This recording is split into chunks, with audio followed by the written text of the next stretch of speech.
that is a hard act to follow.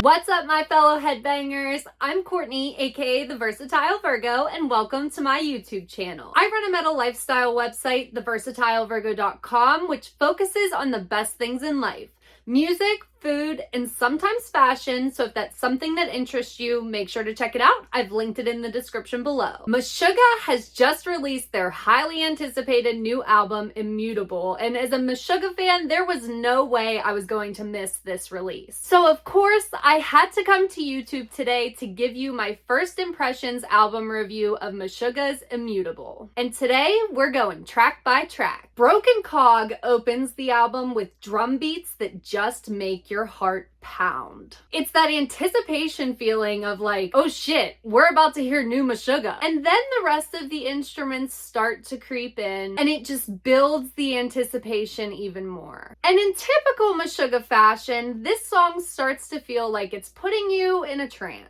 It's mesmerizing, but kind of creepy, and definitely Meshuggah. Two of the singles that Meshuggah released prior to this album dropping are up next. First with the Abysmal Eye, and then with Light the Shortening Fuse. The Abysmal Eye provides an immediate change in pace. Whereas the prior song felt more hypnotic in structure, the Abysmal Eye is one of those classic Meshuggah style bangers. It's not quite the status of Bleed, although I don't know that there is any song, let alone any Meshuggah song, that could possibly surpass Bleed for me in terms of the ultimate banger. But it's good. The more proggy elements of this song remind me of their 2016 release, The Violent Sleep of Reason, which, by the way, I wrote about that album as part of my Band Merch of the Month series. So if you're looking to increase your heavy music knowledge and learn some facts about Meshuggah's The Violent Sleep of Reason, I've linked it in the description below for you. Light the Shortening Fuse brings back that more pulse-pounding side of Meshuggah's banger discography. The music quite literally feels like it's just slamming back and forth, almost kind of like violent waves crashing against a barrier and about to flood a city. At least that's what I see when I listen to this song. Next up is Phantoms, which starts with riffs and drums that are so crisp and precise, it kind of reminds me of someone sawing something.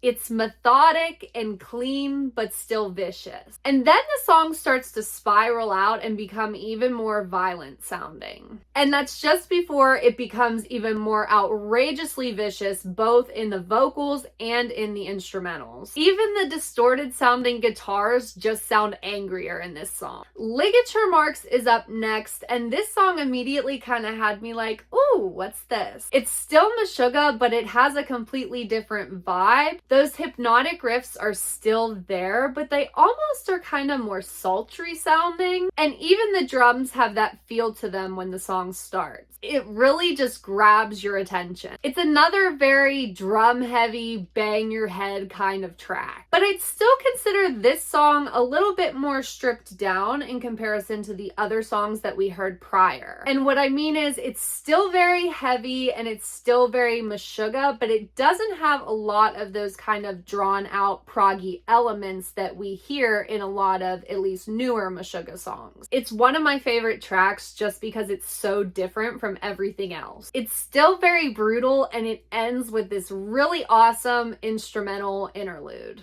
God He Sees in Mirrors is another brutally slamming banger that the pit will definitely be going crazy for. This one does start to add back in those more complex sounding prog elements that I was talking about, where it almost kind of feels like you're hearing a sound on top of a sound, if that makes sense. That's still kind of few and far between though in this song. The vocals also absolutely roar on this one. Like, wow. And then there's They Move Below, which is completely different than everything we've heard so far. It starts off more as a ballad. It's very somber, almost like a lullaby for sleeping giants. I wasn't expecting this type of change in pace from Meshuggah on this album, and I definitely wasn't expecting it in this part of the track listing, but it's awesome and I definitely welcome it.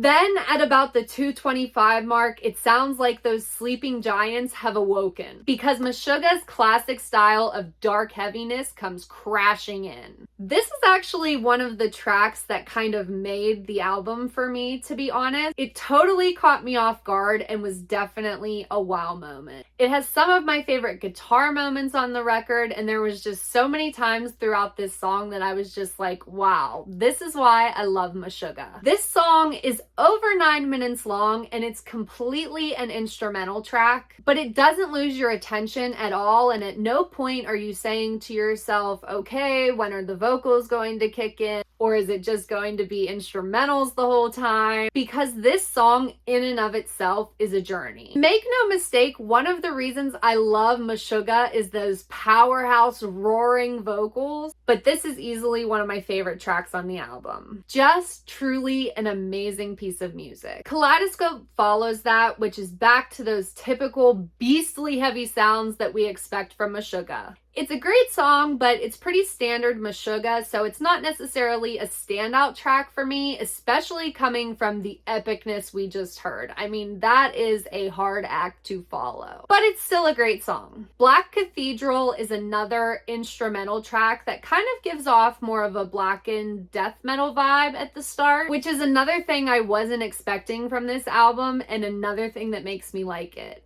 I love this song. Towards the end, it starts to become kind of scary, like something is getting closer and closer to you, and it builds the anticipation for what's next, which is I Am That Thirst. This is another one of the singles that Meshuggah dropped prior to this album releasing, and it's also on the latest edition of my New Music Monthly series over at theversatilevirgo.com. I've linked that in the description below in case you want to discover even more heavy new music and vote for your favorite tracks that you want to hear on our Best Songs of 2022 list at the end of the year. Light the Shortening Fuse is also on that edition as well. Anyways, I Am That Thirst is another one of those pit-worthy bangers that as a Meshuggah fan just gets me kind of hype. This was definitely one of the singles that made me want to check this album out, as if I wasn't going to check out the new Meshuggah anyways. I Am That Thirst is just a beast of a track. And in terms of the track listing, it almost kind of feels like that threat that was coming closer and closer to you in the track prior, like I was talking about, has now been unleashed in this song. The fault list then comes in with that sort of crashing wave style of music that I was talking about earlier that I really like. So this song immediately caught my ear. It almost kind of feels groovy, but at least Meshuggah's style of groovy, I guess. Either way,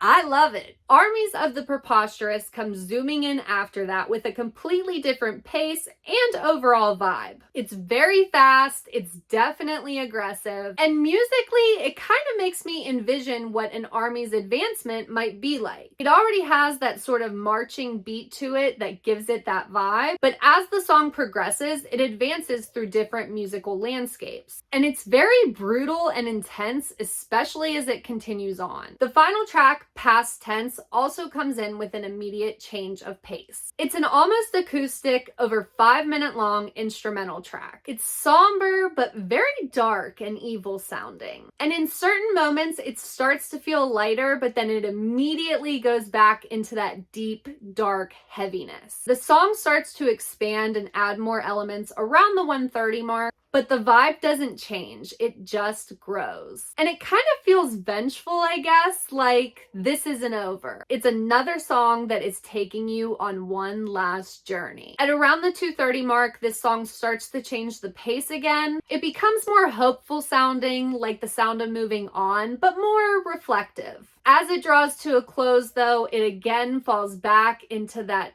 darker, more somber, yet vengeful feel. It's a beautiful song and a great way to end the album. Overall, Meshuggah's Immutable is not at all what I expected, but exactly what I hoped for. I really like the direction Meshuggah went with this album. The vocal performance is flawless. There's plenty of relentless energy and crazy instrumentals that just have you going, How are they doing this? I haven't had enough time with it to decide if this is my favorite Meshuggah album yet. It's going to be hard to surpass Obscene for me, but I liked it way more than 2016's The Violent Sleep of Reason. So in my opinion, I do think that this is Meshuggah's best album in recent years. And that's what I was hoping for from Meshuggah. So what did you think of Meshuggah's Immutable? Let me know in the comments section below. And if you like this video, then please give it a thumbs up and consider subscribing to my channel because I have even more heavy music related videos on the way.